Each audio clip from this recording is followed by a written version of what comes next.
Welcome again to another tutorial video for Prism version 10. So let's discuss how we combine an LRGB set. So last time we discussed the pre-processing part, which is taking your lights. For one-shot color is super simple. You take all your lights and then you subtract your bias darks and divide by the flats. And for the filters is the same thing, except that you do it for every single filter. So the resultant images go into the results folder of Prism. Let's just see what happens here. So typically when you pre-process, all your light images are in one folder, and when you pre-process them, you get a pre-process folder and a results folder. So here we have the clear filter, the R, the G, and the B. Let's open all these.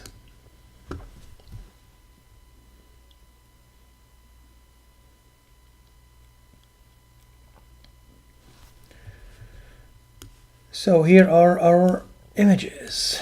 So we have, that's our luminance. These are the red, green, and blues. Here we go. So the red, green, and blues were binned 2 by 2, and the luminance was binned 1 by 1. This is common practice to get more data out of the color channels. So what happens is that we need to upscale these red, green, and blues to the same size as the luminance. This is super simple. Let's go click on the image we want to do, red, go to edit, resample, and for the resampling factor, and use B-spline. Okay, and look at it. Now that it's the same size, 1472 by 2184, it's the same size as the luminance. So we'll click save, and the bars at the bottom telling us it's saving.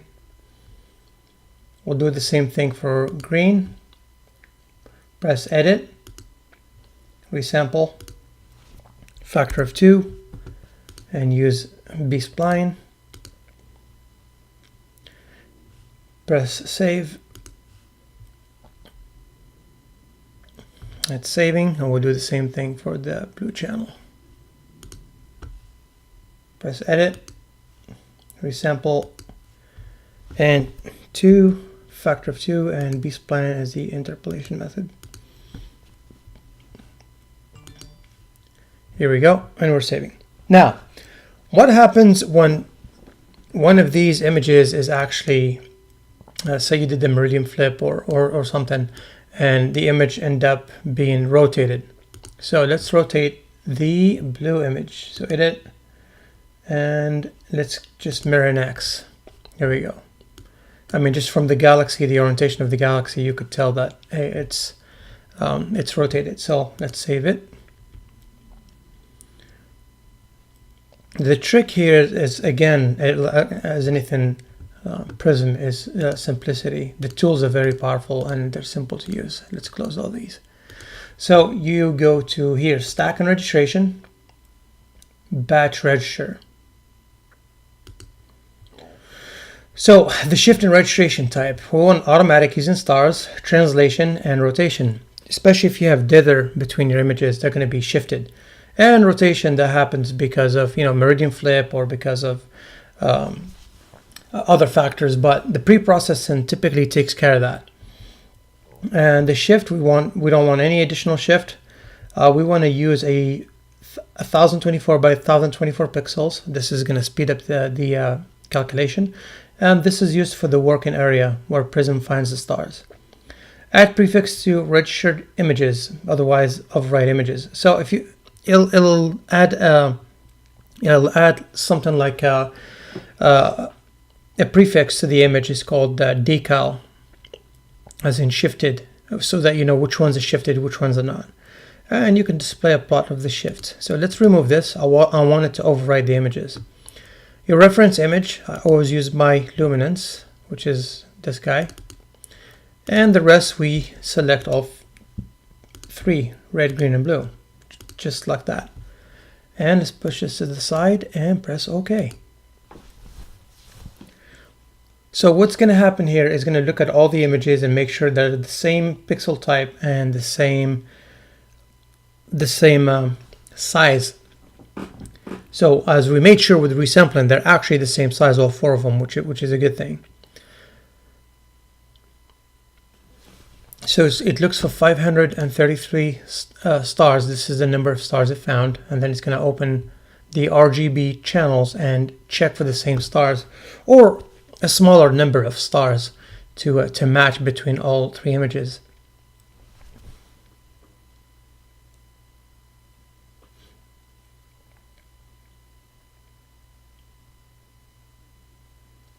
All right, so it's going to figure out the translation scale and the rotation.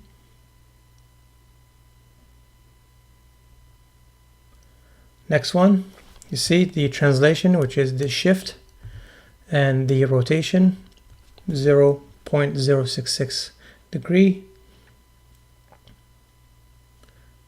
The third one is shifted as well. And completed, and this will tell you the plots of what was happening, the scales in arc seconds, and the shift over time as well, if you want these metrics, that is. Now, just to convince you, let's reopen all four.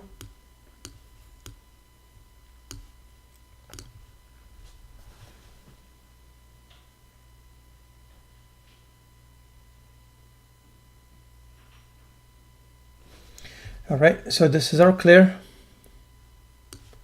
this is our blue, and this is our green. As you know, or as you can see, they're all aligned great. So now, to combine these, super simple again. Color imaging, LRGB combine. You can experiment with these so that it give you the best results for your images. I keep them at default, press OK. So first it says image selection, select the R image. So I know it's position 1 is the red. As you can see down here, it's red. And then select the green, number 2, green image. And then select the blue image, which is blue. And select the luminance image right here. So we should have pretty good alignment, except the edges, which will have the stack and artifacts because they're shifting. Let's close all these images real fast, and this is LRGB assembly right here, and this is actually a color image, which is the combination of all those channels we had. So let's brighten up a little bit. So as we predicted, there are stack and artifacts, which are these borders right here.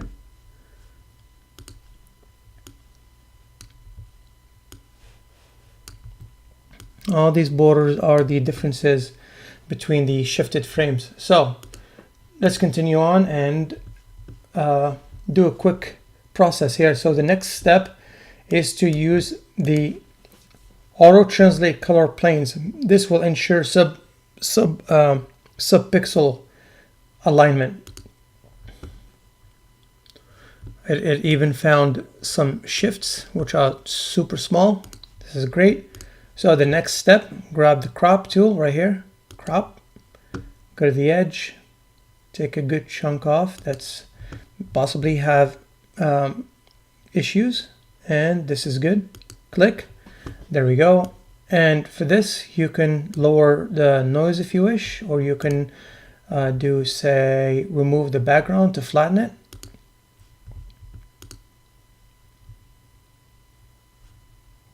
Prism will sample all those points, and you'll actually identify what the background is and take it out. Histogram tool to brighten it. The background looks great. Okay, do we have any noise? Yeah, a little bit. So processing, filtering, and low adaptive. Signal to noise ratio max 80 and increment steps. Let's do 18. See what happens.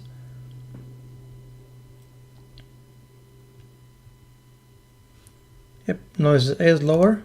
So what we do now is we do DDP to stretch the image. It's actually this button right here, Digital Development Processing. Make the image bigger, and this way we see the difference. The advantage of this is it'll give you some color calibration as well, or you can adjust this any way you want. As you can see, if we adjust the histogram right here, it's going to have a blue cast on it, which we can fix later in color calibration. But if you use this automatic setting, it actually does it for you. So I'm happy with this. Press OK.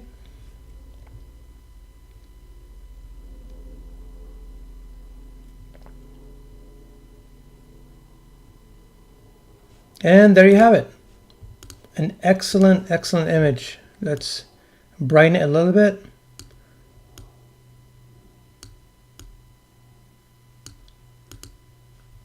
You can, I'm happy with this image myself. I think it looks excellent. Nice colors. And if we want to boost colors a little bit, color imaging, adjust saturation.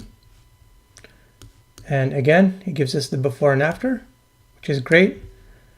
We want the automatic display cuts, and then we can boost the saturation a little bit. As you can see it's going to boost it too much.